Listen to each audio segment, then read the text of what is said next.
अस्मदाचार्यपर्यन्तं वन्दे श्रीगुरुपरम्परः। हरे कृष्ण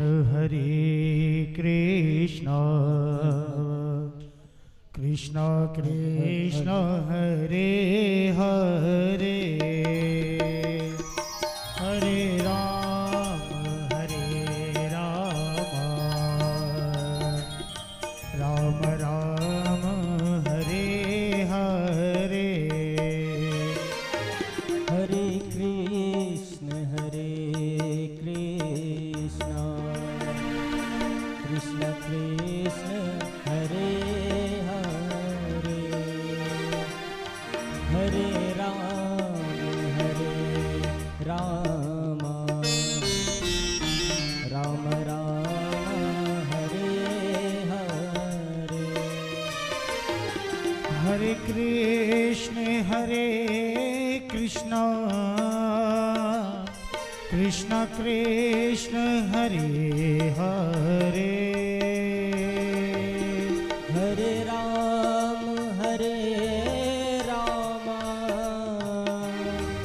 राम राम हरे हरे।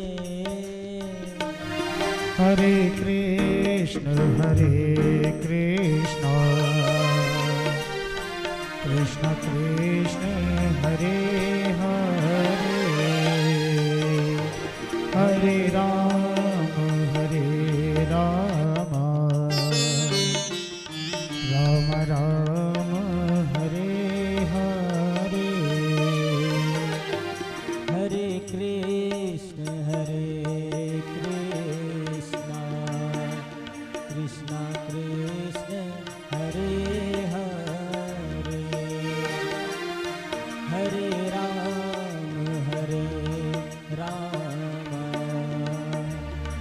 राम राम हरे हरे। कृष्ण कृष्ण हरे हरे, राम राम हरे हरे।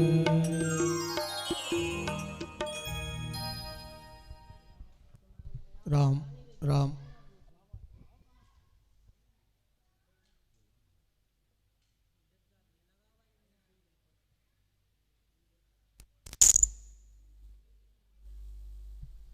राम राम राम।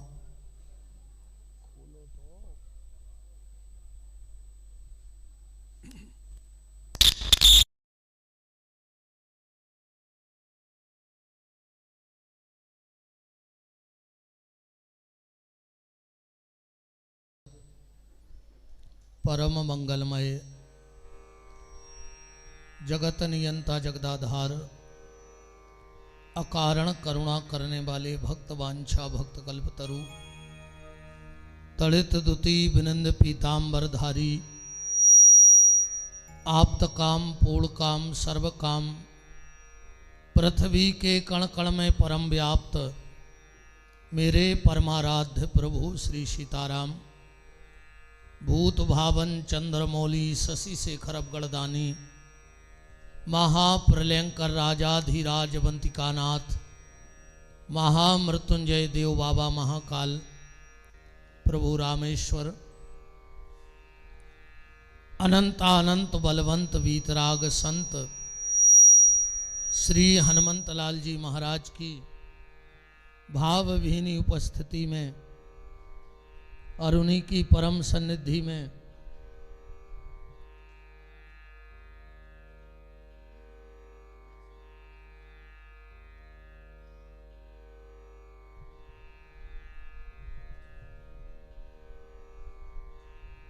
राम रस रसिक श्री हनुमान जी बड़ा आवाज बड़ा होता है कोनों ने चलन दिया अपन कोई दिक्कत नहीं है।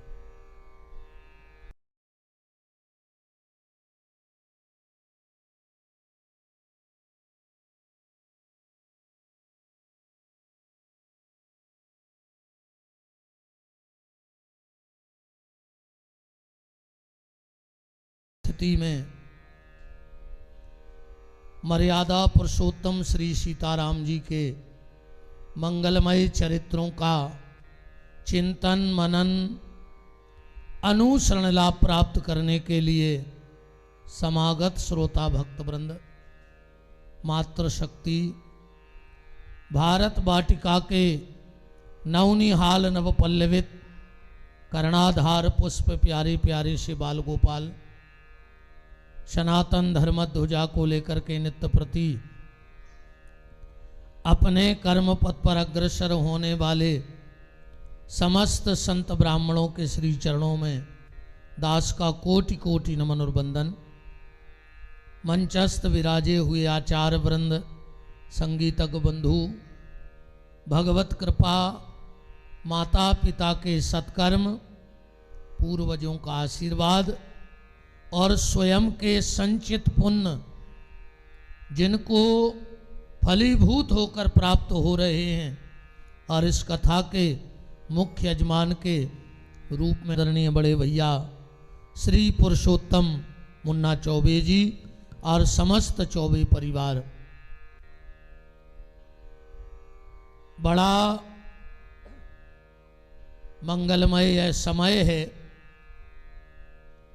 सबसे सुंदर समय मनुष्य जीवन का ये है।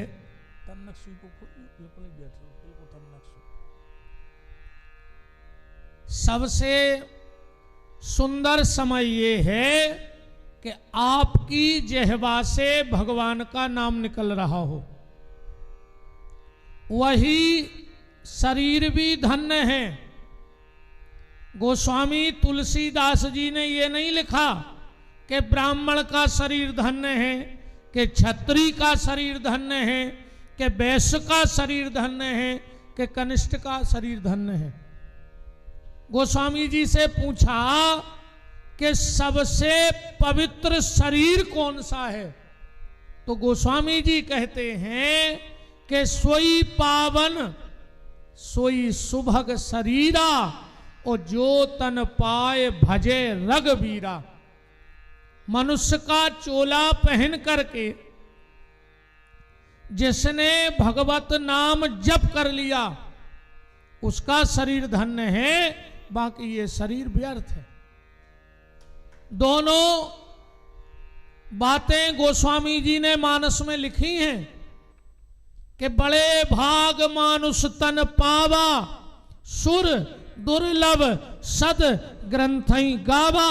और एक जगह यह भी लिखा है कि क्षिति जल पावक गगन समीरा, पंच रचित यह अधम शरीरा। तो एक चीज पर दो प्रकार की बात एक व्यक्ति कैसे कर सकता है? इसी शरीर को भाग्यशाली बता दिया और इसी को अधम बता दिया। तो गोस्वामी जी कहते हैं कि जो इस शरीर को प्राप्त कर ले और इस शरीर के द्वारा भगवान को प्राप्त कर ले तो बड़े भाग मानुष तन पावा। और इस शरीर के द्वारा अगर वही काम किया जाए जो जानवर करते हैं, पेट भरते हैं और विषय वासनाओं की पूर्ति करते हैं, तो फिर इसकी गिनती उसी अधम शरीरों में लग जाएगी। हम लोग बहुत भाग्यशाली हैं जो रामेश्वरम की इस पावन भूमि पर बैठ करके श्रीमद् भागवत कथा और श्री राम कथा दोनों का आनंद ले रहे हैं। मेरा कल का विषय था और उसी विषय पे फिर चर्चा करूंगा कि राम और रावण। राम में रावण में मैंने कल दो अंतर बताए थे, आज भी दो ही अंतर फिर इनसे चर्चा प्रारंभ करेंगे। राम इच्छाओं से परे हैं, राम इच्छाओं से परे हैं। जिसका राज्याभिषेक होना हो, इतनी बड़ी सल्तनत अयोध्या, जिसका भावी राजा बनना हो और 1 मिनट में यह कह दिया जाए कि तुम्हें 14 साल के लिए वन में जाना है, आज के किसी नेता को मंत्री पद दिया जाए, सारी तैयारियां हो जाएं और शपथ लेने के पहले कह दिया जाए कि तुम्हें पार्टी से बर्खास्त किया जाता है, तो तुरंत धरने पे बैठ जाएगा। बैठ जाएगा कि नहीं बैठ जाएगा?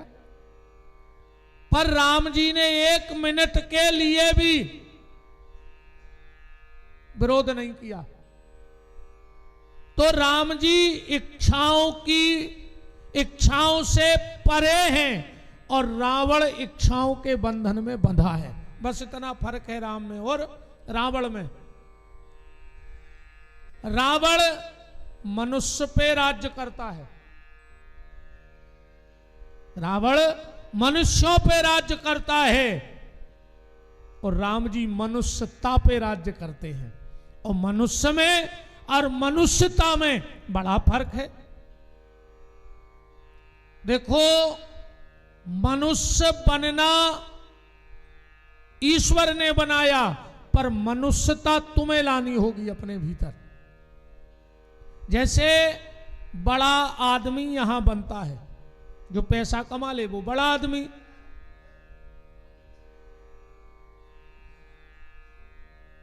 जो तो बच जा।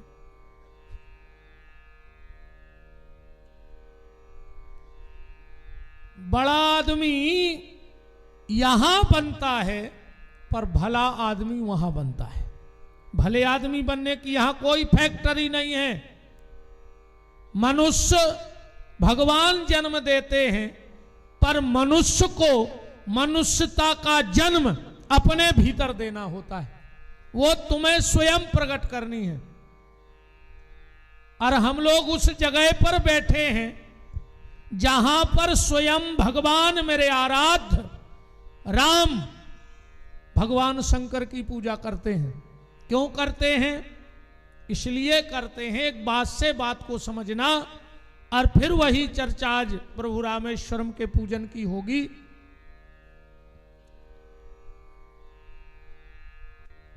एक राजा की सवारी जा रही थी। एक जगह कुछ व्यवधान आ गया, अड़चन आ गई और सवारी बीच रास्ता में रुक गई। राजा रथ पे बैठा है, लाओ लश्कर आगे पीछे है। रथ पे बैठे बैठे राजा ने बगल में क्या देखा? एक छोटा सा बच्चा जिसकी आयु मात्र 10 वर्ष गीली मिट्टी में खेल रहा है। उस गीली मिट्टी की एक मूर्ति बनाता है, क्योंकि यहां भी मूर्ति बनाई गई है। बालू के 2 प्रकार के शिवलिंग हैं यहां पर। आज दोनों की चर्चा आपसे करेंगे। एक राम जी के द्वारा और एक हनुमान जी के द्वारा लाए हुए शिव जी हैं यहां। तो वो बालक मिट्टी की पिंडी बनाता और उसके कान में कुछ कहता और उस मूर्ति को फिर मिट्टी में मिला देता। फिर मिट्टी उठाता, फिर मूर्ति बनाता, कान में कुछ कहता और फिर मिट्टी में मिला देता। राजा ने ऐसा 20 बार देखा रथ पे बैठे बैठे। राजा का ध्यान बार बार उसी तरफ गया कि आखिर ये कर क्या रहा है। तो कौतूहल बस राजा उतरा और खेत में उस लड़के के पास पहुंच गया। बोला, बेटा ये क्या कर रहे हो? मैं देख रहा हूं तू बार बार मूर्ति बना रहा है और बना करके उस मिट्टी में मिला रहा है। और उस लड़के का जवाब सुनना।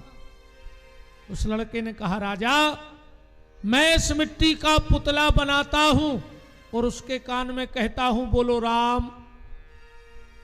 पर जब यह मिट्टी का पुतला राम नहीं बोलता तो मैं इसे मिट्टी में मिला देता हूं। वो लड़का कौन था? वो लड़का था समय। ये समय इस मिट्टी के पुतले को बना भी देता है और समय आने पे मिट्टी में मिला भी देता है। इसलिए मैं बार बार कथाओं में कहता हूं कि समय का सदुपयोग करो। ये समय बार बार मिलने वाला नहीं है। हम यहां खाली खाने के लिए नहीं आए, खाली सोने के लिए नहीं आए। इससे अच्छा खाना तो घर में मिलता है, इससे अच्छी व्यवस्था सोने की तो हमारे घरों में है। यहां हम न भोजन को आए हैं न शयन को आए हैं, हम यहां सिर्फ भजन के लिए आए हैं। जितना टाइम मिल जाए उतना टाइम भजन में निकाल लो और सेवा में निकालो, क्योंकि तन से सेवा होती है, ध्यान से सुनना, मन से भजन होता है। पर इससे भी ऊपर की एक स्थिति है और वो है प्रार्थना। प्रार्थना कभी मन से नहीं होती, और भजन और प्रार्थना जिसको तीव्र जिज्ञासा कहें वो आत्मा से होती है। आत्मा से निकला आशीर्वाद और आत्मा से निकली हुई बद्दुआ दोनों कभी बेअसर नहीं जाती। तो जितना समय हो सके उतना समय भगवत भजन में निकालो। यहां पर सेवा करो। खाली ऐसा नहीं कि दूसरे लोग सेवा करें। अरे बात तो तब है हमको जो सेवा यहां मिल जाए अपने आप को भाग्यशाली समझना।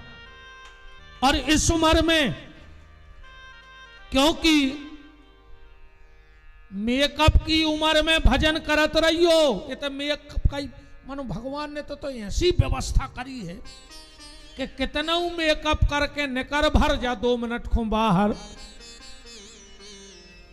ने तो क्रीम काम कर रही ने पाउडर काम कर रहा हो।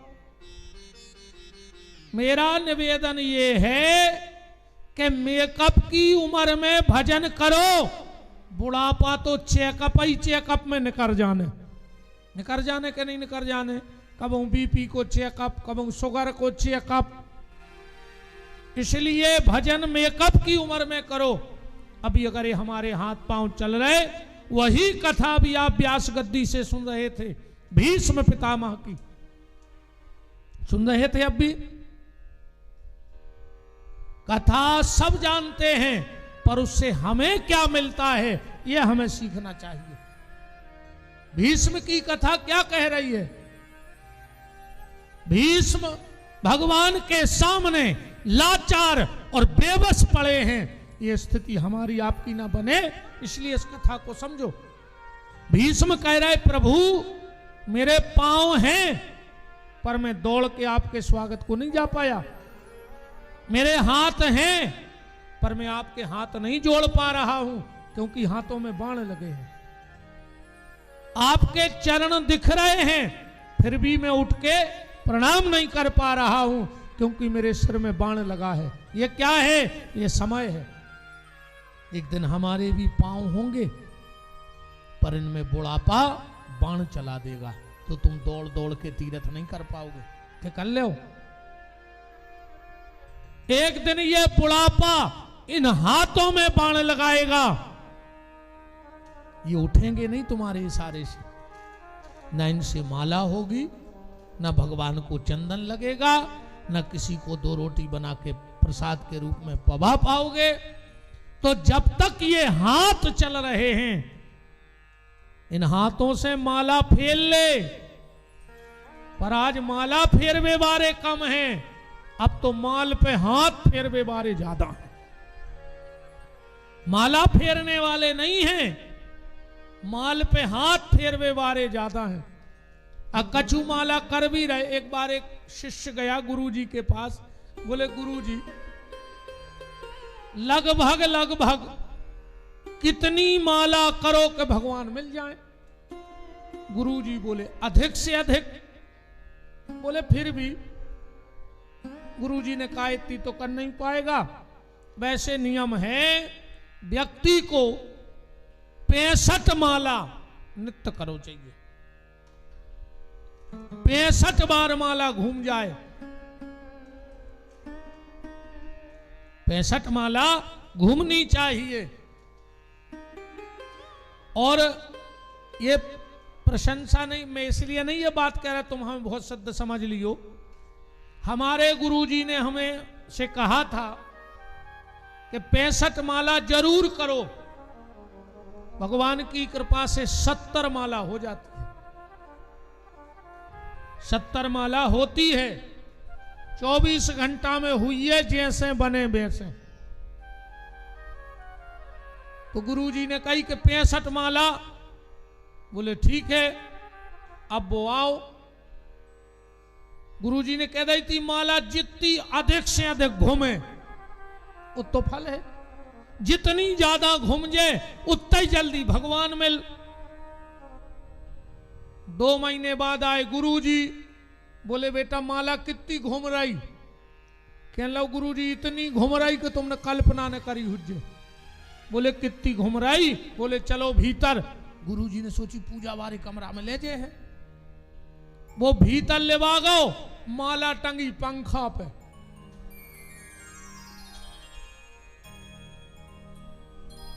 पंखा पे माला टंगी, चन्ना रही बिल्कुल ऐसी।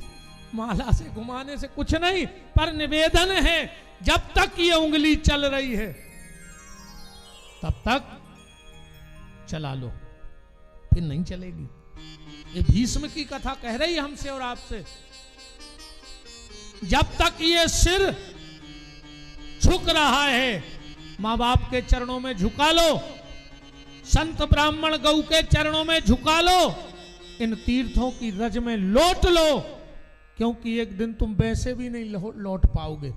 जिस करवट से परिवार वाले सुला देंगे उसी करवट पे सोते रहोगे। इसलिए जब तक अगर तकिया से गर्दन लड़क गई, अकू बाल बच्चों ने देख लाई तो सीधी कर दे, नहीं ऐसा ही मर जाओ। गर्दन ही लटकाए लटकाए मर जाओ।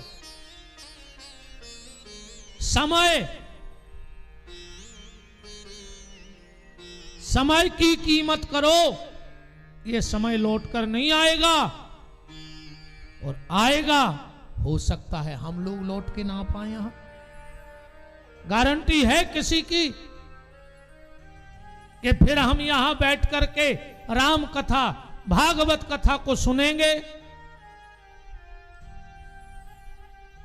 प्लेन के सो काम है, चढ़ वो अपने हाथ में और उतर वो भगवान के हाथ में। बताओ, हेलीकॉप्टर में चढ़ वो तो अपने हाथ में है, पर उतर वो अपने हाथ में नहीं, वो भगवान के हाथ में। ऐसे ही अगर यहां तक आ गए हो, भगवान ने बुला लिया है, अब समय का उपयोग कर डालो। तो सेवा, कीर्तन, भजन और सच्चे मन की प्रार्थना ईश्वर तक जरूर जाती है। सब समय का खेल है। अपन कई बार कहते ना, उनके संगे 1000 आदमी परमानेंट है, उनके संगे वार्ड परमानेंट है, उनके संगे विधानसभा परमानेंट है, उनके संगे लोकसभा परमानेंट है। कहते हैं या उनकी भीड़ नोई या समय की भीड़ आए। अब उनको समय अच्छो चल रहा हो, सो 1000 आदमी आगे पीछे हैं, और जिस दिन समय पलटी खाएगा अपने वाले भी साथ नहीं देते।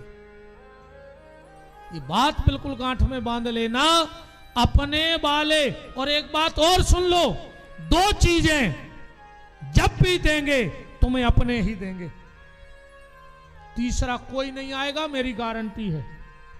सबसे पहले दाग, दाग समझ गए, लकड़िया अपने ही वाले दे हैं, दूसरा काय को देगा? कुल खानदान क्या है, बेटा ने हुई है तो भैया को लड़का, न हुई है तो और भैया को लड़का, चलो तुम अकेले हो तो कौन कुल खानदान को, पर दाग देने का अधिकार किसका है? सगे का, परिवार का। दो चीजें अपने ही देते हैं, एक तो दाग और दूसरो दगा। बिल्कुल गारंटी कहा, जब भी मिलो है जे को, दगा अपने वाले से मिला है और दाग भी अपने वाले से मिला है। इसलिए बहुत सचेत रहना, ये दोनों काम अपने वाले ही करेंगे, दाग और दगा। तो ये भीड़ समय की है, अभी समय अच्छा है तो जितना अच्छा कर सको उतना अच्छा कर लो।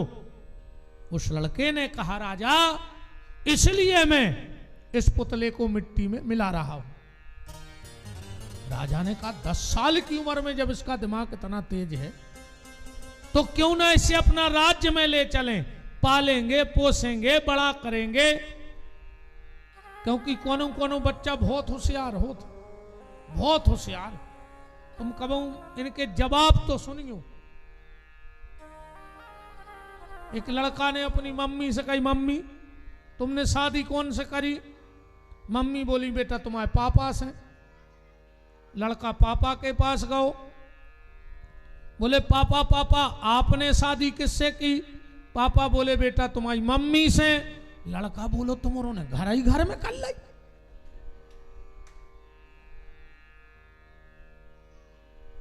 घर ही घर में शादी कर ली। बहुत विचित्र दुनिया है, बहुत विचित्र बच्चा है आज के। कल्पना नहीं कर सकते तुम इन बच्चों के। बस यही समय है।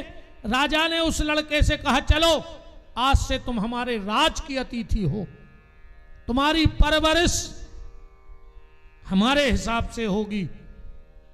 बस यही गलती हम और आप करते हैं, हम समय को अपने हिसाब से चलाना चाहते हैं, जबकि समय अपने हिसाब से चलता है। समय हमारे हिसाब से नहीं चलता, पर हमें समय के हिसाब से बदलते रहना चाहिए। पर हमें लगता हम समय को चलाएंगे। अच्छा एक बात है, घड़ी, घड़ी माने समय है ना, घड़ी सबके हाथ में है, पर घड़ी किसी के हाथ में नहीं है। कोई के हाथ में घड़ी कि कौन घड़ी कब क्या हो जाए ये किसी को पता है। घड़ी सबके हाथ में है, पर घड़ी किसी के हाथ में नहीं है। हमें लगता है कि घड़ी को हमने बांधा है, पर सत्य ये है कि घड़ी ने हमें बांधा है। हमें और आपको घड़ी ने बांधा है। कछु लोगों को नींद ने बांधो है। मुन्ना भज्जा तुम लाख मूड़ के हो जा, सबको नहीं सुधार सकत।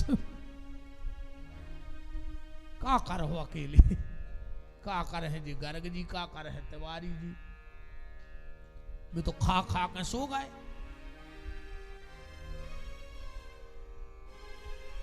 रामेश्वर जिको इते आगा वो स्वर, अजिको सूरा वो असुर। रामेश्वर, सुर माने संगीत, संगीत माने देवता। इते बैठे जोन भी सुर, और जो बाहर सुर है वे असुर। असुरों को काम ही है। अच्छे इतने सब हैं, अकेले रावण की चर्चा नहीं, कुंभकर्ण भी तई है। वो कहां छूट जे बिचारो। हम तो जा जान रहा जितने सो रहा है सो कुंभकर्ण और सूप नखा कहां ही। हाँ अच्छा खा लाओ परे हैं, पर उनकी भी गलती नहीं है भज्जा। जब भगवान की कृपा होती है तो व्यक्ति यहां तक आता है। यहां तो बहुत लोग आ रहे हैं जब भगवान की कृपा आए, पर अपन कृपा से संतुष्ट न रहे। भी कृपा तो भगवान की सब पे है, ऐसा कोई नहीं जिस पे कृपा ना हो। जिसको 2 टाइम की रोटी मिल रही, क्या उस पे कृपा नहीं है? शरीर अच्छा मिला, क्या ये उसकी कृपा नहीं है? तो कृपा तो भगवान की जानवरों पे भी है, पर हम अगर मनुष्य बने हैं तो खाली कृपा से संतुष्ट मत रहना। फिर क्या है? बोले अति कृपा। और अति कृपा क्या है? गोस्वामी जी कह रहे हैं कि अति हरि कृपा। कृपा तो सब पे है, पर अति हरि कृपा जाए पर होई, तो पाँव धरे यह मार्ग सोई। सत्संग में अगर बैठे हो तो तुम अति हरि कृपा में हो। जैसे रेलगाड़ी में भी एक जनरल डिब्बा होता है, फिर एक रिजर्वेशन वाला, फिर एक सेकंड एसी, फिर फर्स्ट एसी। ऐसा ही ये दुनिया की रेलगाड़ी में भी डिब्बा लगे हैं। कछु जनरल वाले आ गए अकेले खावे ना। हमें ये को तो डरा ही नहीं कि तुम्हें खराब लग जाए, खराब लग जाए हमसे बोल होने और का कर ले। एक हो तो हम आज तक नहीं डराने के कौन हो का खराब लगे हमारी बात।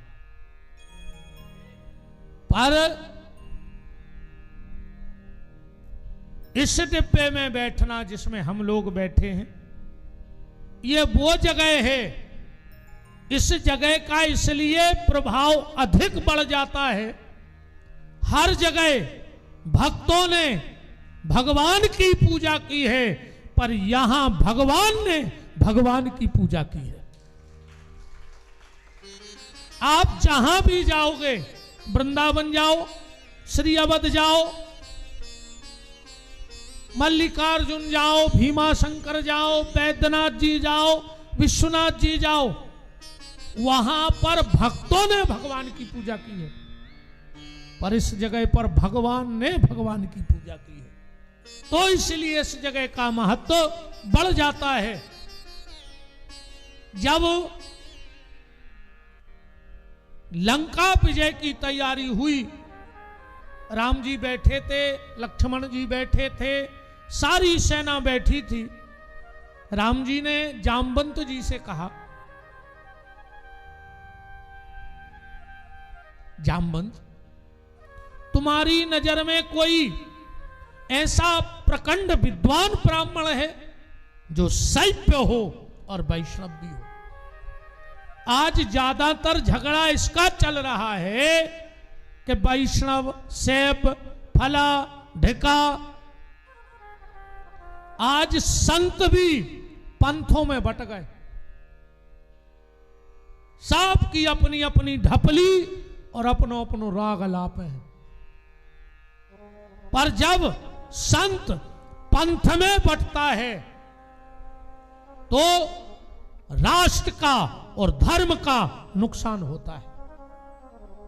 मेरे हिसाब से संत का कोई पंथ नहीं होना चाहिए, संत का सिर्फ एक सच्चा पथ होना चाहिए जिस पे वो चले और पीछे वालों को भी चलाए। कोई पंथ नहीं, सिर्फ पथ होना चाहिए संतों का। संत, पंथ, ग्रंथ सब पट रहे हैं, पर ठीक है। राम जी ने कहा, जामवंत, कोई ऐसा प्रकांड विद्वान जो शैव्य भी हो और वैष्णव भी हो? जामवंत जी ने कहा, एक तो है मेरी नजर में, 4 वेद, 6 शास्त्र, 18 पुराण का ज्ञाता है। बोले उस पंडित का नाम क्या है आचार्य का? बोले महाज्ञानी पंडित रावण। वो वैष्णव भी है और शैव्य भी है। रावण जैसा शिव का भक्त मुझे नहीं लगता कोई दूसरा होगा। हम शंकर जी को बेलपत्री चढ़ा रहे है ना, फूल चढ़ा रहे, दूबा चढ़ा रहे, दही चढ़ा रहे, दूध चढ़ा रहे, रावण ने गर्दन ही काट के चढ़ा दी कि तो ले फिर अब बताओ अपन चढ़ा दें गर्दन, अपन तो 5 रुपया चढ़ावे 3 बेर जेब में हाथ डारत, तुम गर्दन का चढ़े हो हैं? बताओ 5 रुपया चढ़ावे में सोचत आदमी, इतना तो बेईमान है आज को आदमी, इतना बेईमान। नारियल फोड़वे जे है, अगर नारियल खराब न कर गाओ भगवान ने ले लाओ। अच्छा माने खराब न कर गाओ तो भगवान ने ले लाओ, तो फिर दुकान पे 3 बेर ठोक के काय ले आए थे? जब तुम्हें पता है कि भगवान खराब नारियल खाते हैं तो दुकानदार ऐसे कहते कि सड़ो नारियल दो, मतलब तुम भगवान को देना नहीं चाहते। नारियल खराब निकलता है तो भगवान ने ले लिया, और अच्छा निकलता है तो तुम लोग खा लेते हो। अब तुम सिर चढ़ाओगे, सिर चढ़ाने का मतलब क्या है? मैंने कल भी कहा था, कबीरदास जी कह रहे सिर दिए अगर गुरु मिले तो भी सस्ता जान। सिर देने का मतलब ये नहीं कि गर्दन काट के चढ़ा दो, सिर देने का मतलब है सिर माने अहंकार। और जिस दिन आप अपना अहंकार गुरु और गोविंद के चरणों में चढ़ा दोगे, उसी दिन तुम्हारी विजय हो जाएगी। अहंकार को चढ़ाओ। तो जामवंत ने कहा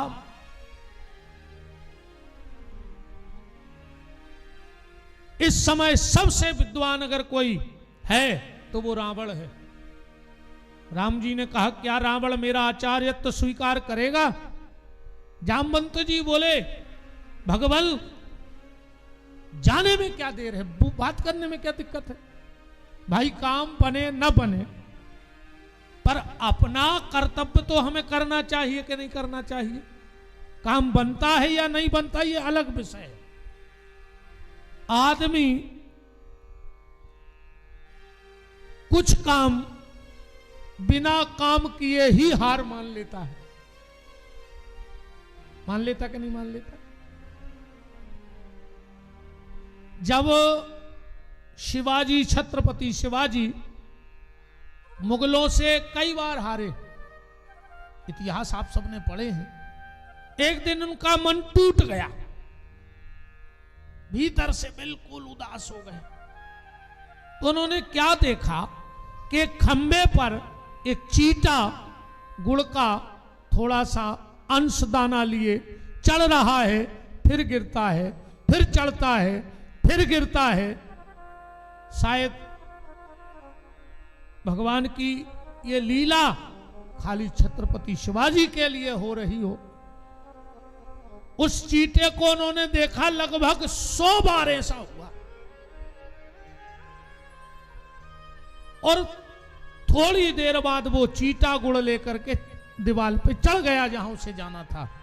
छत्रपति शिवाजी ने फिर हाथ में तलवार उठा ली कि जब एक चीटा परिश्रम से नहीं डरता है तो मैं तो इंसान हूं, मैं परिश्रम से क्यों डर जाऊं?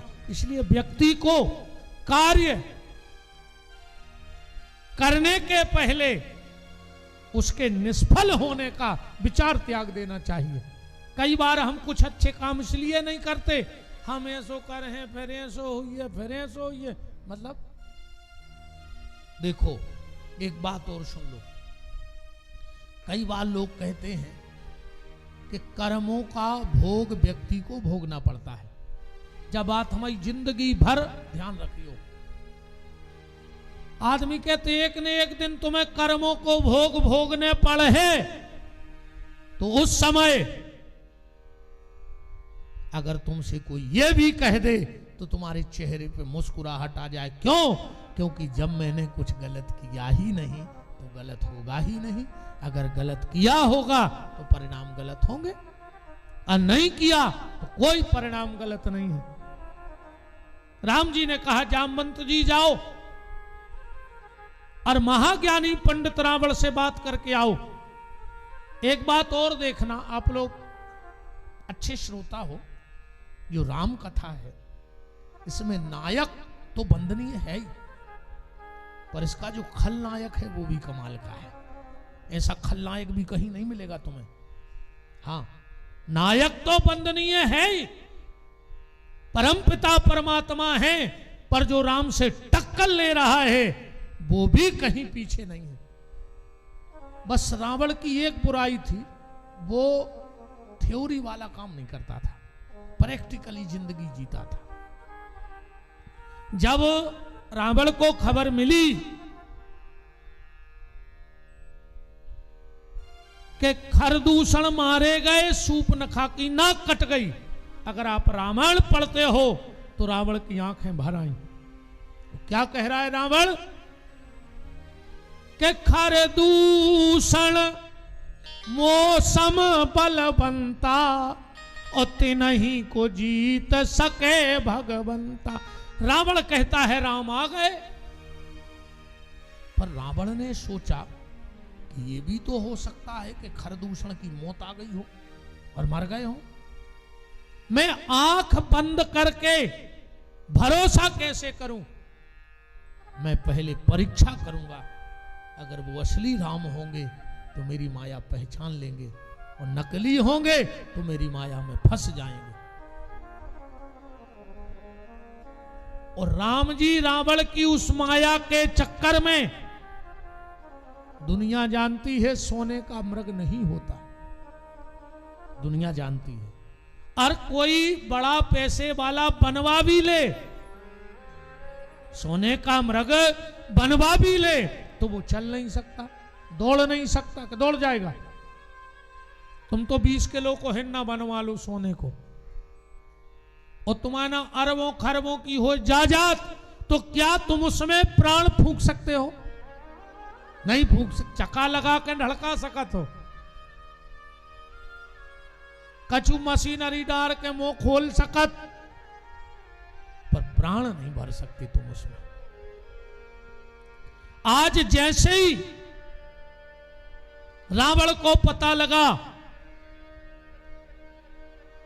कि श्री जामवंत जी लंका में आ रहे हैं, रावण ने कह दिया सुनो, पहले गेट से आखिरी गेट तक सिर्फ जितने भी पहरी लगे हों हाथ जोड़ करके खड़े हो जाओ, क्योंकि जामवंत जी मेरे घर आ रहे हैं, मेरा भाग्य है। और कहते जैसे ही जामवंत जी लंका पहुंचे, रावण ने हाथ जोड़ के प्रणाम किया, आओ आओ प्रजापति ब्रह्मा, क्योंकि रावण 4 वेदों का ज्ञाता था। और जामवंत जी किसके अवतार थे?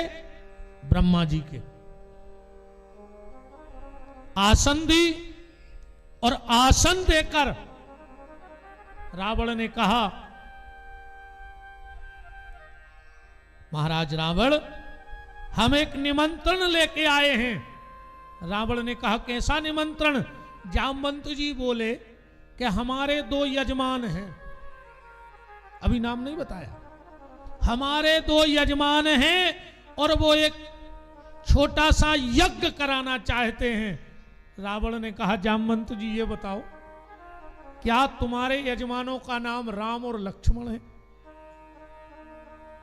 जामवंत जी ने कहा हाँ रावण, हमारे यजमानों का नाम है राम और लक्ष्मण। रावण ने दूसरा प्रश्न किया, क्या वो अनुष्ठान, क्या वो यज्ञ इसलिए हो रहा है कि लंका पर विजय प्राप्त हो जाए? जामवंत जी ने कहा हाँ इसीलिए हो रहा है। अब बताओ रावण, चलोगे? रावण कहता है तो सुनो जामवंत जी, नीति कहती है कि आचार्य के पास अगर कोई निमंत्रण लेके आए यज्ञ का, अनुष्ठान का, व्रत का, तो उस आचार्य को जाना चाहिए। और रावण नीति को मानने वाला है, इसलिए मैं जरूर आऊंगा।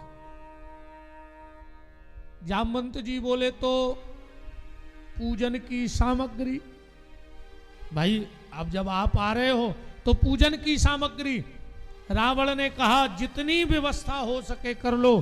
नीति ये भी कहती है कि अगर यजमान के पास पूजन सामग्री की व्यवस्था ना हो तो वो आचार्य को पूर्ण करनी चाहिए। क्यों गर्ग जी, है ऐसा नियम? ये नीति कहती है कि अगर यजमान के पास भाव है और उसके पास कोई पूजन सामग्री नहीं है तो ये दायित्व आचार्य का होता है कि वो उस सामग्री को पूरा करे। और एक बात और सुन लो, अगर कोई आचार्य यजमान से पूजन करा रहा है और किसी भी वस्तु की कमी उस पूजन में होती है तो इसका दोषी आचार्य होता है, यजमान नहीं होता है। इसका दोष आचार्य को भोगना पड़ेगा। क्यों? क्योंकि यजमान उस क्रिया से अनभिज्ञ है और आचार्य उस क्रिया में पारंगत है, उसको पता है, उसको पता है। तो जाओ जामवंत जी, कह दो तुम्हारे यजमान राम लक्ष्मण से कि महाराज रावण ने आज तुम्हारी पूजा का आचार्यत्व स्वीकार किया है। जामवंत जी मन ही मन रावण को धन्यवाद देने लगे। वाह रावण वाह। मैंने कहा ना, रावण में बस इतनी दिक्कत थी कि वो कहू कि कई को आई ने मानत, तो थ्योरी वाला काम नहीं था, प्रैक्टिकली। और अपन और ऐसे हैं, अपन उनमें क्या है, हुआ हुआ हुआ, अब क्या हुआ ये किसी को पता नहीं। अपन ऐसे आए, सुन ले जल्दी समझ में आ जाए। एक रानी के पांव दबा रही थी दासी। अपन सबकी हालत बता रहा है, अपन आगे पीछे को विचार नहीं कर। अब ईमानदारी से हमारे संगे चली गो घूमे और हम कहूं इतनी सी रेता उठा ले, भली हमें तन हाथ पर रगड़ने हुए, मनो गारंटी कहा ट्रेन में बोरी ने बंद मोरों से कैसे गुरु जी ने उठाई थी तैसे रेता, ये रेता को विशेष फल कहा। अपन में जा कमी है। अब ईमानदारी से यात्रा पे चल रहे हो 100-200, आगे बारो भर के आऊं पांव पल्ली में। अब चाहे तो कछु हुए चाहे नहीं हुए, मनो सब पांव पर। हम ये अच्छी बात है, श्रद्धा है, पर वो श्रद्धा अंधी श्रद्धा ना हो।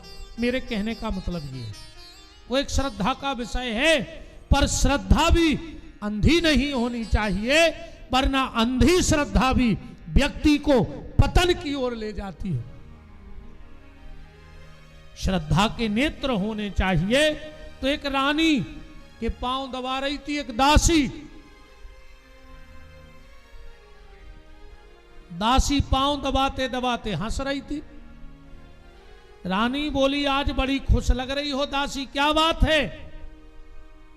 दासी बोली, महारानी तुम्हारे सबके आशीर्वाद से गुल्लू भाव गुल्लू। रानी बोली, तो जा तो बहुत बड़ी खुशी की बात है। तो गुल्लू हुआ। दूसरी नौकरानी से कहा, जाओ मिठाई लाओ, इसको मिठाई खिलाओ, गुल्लू भाव। रानी ने मिठाई खाई, नौकरानी ने। अब रानी मुंह में मिठाई भरे तीते में राजा आ गए। बोले, रानी आज बड़ो मिठाई था खा रही हो, क्या बात है? बोले, महाराज बात ही ऐसी है। बोले, का? बोले, गुल्लू भाव। राजा बोले, तो हमें भी मिठाई खिलवाओ जब गुल्लू हुआ है। राजा ने भी मिठाई खाई। इतने में आया सिपाही। बोले, महाराज आप तो बीमार हो और मिठाई खा रहे। अरे बोले, आज खुशी की बात ही है, गुल्लू भाव। सिपाही ने सोची, जा बात तो पूरे शहर में बटो चज्जे मिठाई। तुरंत मंत्री के पास गया। बोले, मंत्री महाराज मीठा खा रहे हैं। बोले, किस खुशी में? बोले, गुल्लू हुआ है। मंत्री ने कहा, तो पूरे राज्य में मिठाई बंटवाओ। मिठाई बंटन लगी। आदमी घर से मिठाई बांटन लगो कि गुल्लू हुआ, गुल्लू हुआ। एक संत जी को एक जने मिठाई दे भी गए थे। संत जी बोले, किस बात का मीठा बट रहा है पूरे राज्य में? बोले, महाराज गुल्लू भाव। संत जी बोले, ये गुल्लू है कौन? बोले, हमें नहीं पता। बोले, फिर मिठाई बांट रहे। वह पूरे शहर में कानो कान खबर फैल गई कि गुल्लू आए को। कुंटलों मिठाई बट गई, गुल्लू को पता नहीं है। मंत्री से पूछा, मंत्री ये गुल्लू कौन है? अरे हमें खुदा ही नहीं है पता। सिपाही ने कही, सिपाही को बुलाओ, ऐ सिपाही गुल्लू कौन है? बोले मुझे नहीं पता। राजा ने कही थी, दरबार में राजा बैठे थे, मंत्री बोलो राजा साहब क्षमा करो, ये गुल्लू कौन है? राजा बोलो हमें खुदा ही नहीं है पता। तो तुमने मिठाई क्यों खाई? अरे बोले रानी ने कही। दरबार में रानी को बुलाया, रानी ये गुल्लू कौन है? रानी बोली हमें खुदा नहीं है पता। बताओ हमारी नौकरानी ने कही। राजा ने कही तो को बुलाओ। दरबार में नौकरानी आई, बताओ पूरा शहर सुनना चाहता है, कुंटलों कुंटलों मिठाई बट गई, ये गुल्लू है कौन?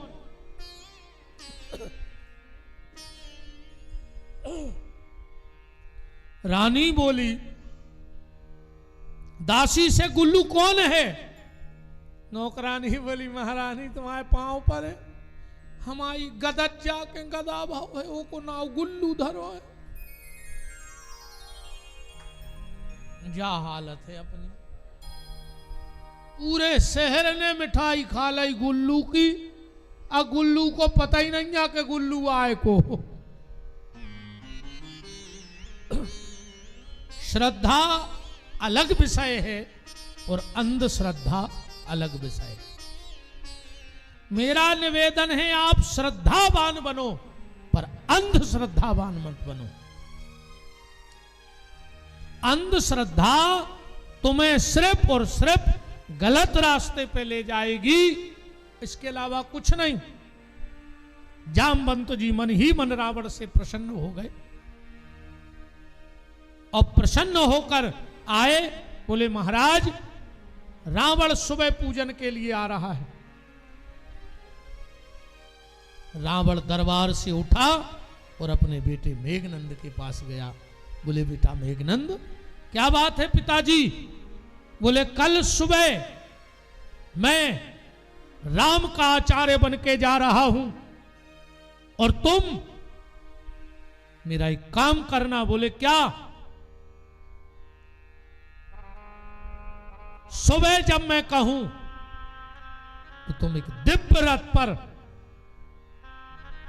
उस रथ को अच्छा शुद्ध तीर्थों के जल से धुलवाना और उस पे सीता को बिठा करके वहां लाना है। मेघनंद ने कहा क्यों? बोले ऐसा नियम है कि अगर पत्नी है और पति कोई धार्मिक कार्य कर रहा है और अगर पत्नी साथ नहीं बैठी पूजन में तो उस पति को उसका कोई फल मिलने वाला नहीं है। ये सावित्री का श्राप है। आप लोगों ने कभी सुना हो, एक बार क्या हुआ, नर्मदा के तट पर, एक बात और सुन लो, सर्च कर लेना इस बात को, समुद्र के तट पर कभी कोई बड़े संत ने तपस्या नहीं की, और की हो तो एक का नाम बताओ। अभी 2-3 दिन है, ढूंढ के बता देना। कोई बड़े संत का नाम नहीं है जिसने सागर के तट पर बैठ के तपस्या की हो। कारण माता पार्वती ने समुद्र को श्राप दिया था कि समुद्र तेरे तट पर बैठ करके कोई संत साधना और तपस्या नहीं करेगा। पूजा अलग बात है, तपस्या मतलब हजारों साल बैठ के साधना की हो। ऐसा कोई हो तो आप लोग ढूंढ के बताना, हम तो यहीं हैं। पर नर्मदा के तट पर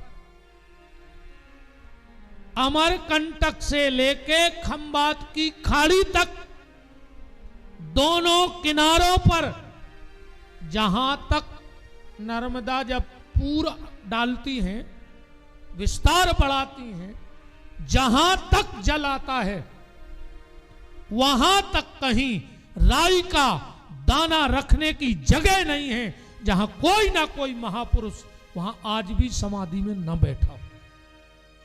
तो एक बार नर्मदा पर वो दीदी बैठी, अब ध्यान से सुनना, सतधारा नाम क्यों पड़ गया? क्यों सतधारा नाम पड़ा है? लोगों को अभी ये पता नहीं है। आज एक नई बात सुनो आप भी। उसी बरभान में, बरभान नाम तो अब है, पुराणों में बरभान नाम नहीं है, ब्रह्म घाट नाम है, ब्रह्म घाट। क्योंकि बरभान में ब्रह्मा जी ने 100 अश्वमेघ यज्ञ किए हैं, इसलिए वो ब्रह्म घाट है। इसीलिए सब घाटों पर सब साधकों को सिद्धि है, पर ब्रह्म घाट पर अगर ब्राह्मण भजन करने बैठे तो महासिद्धि है।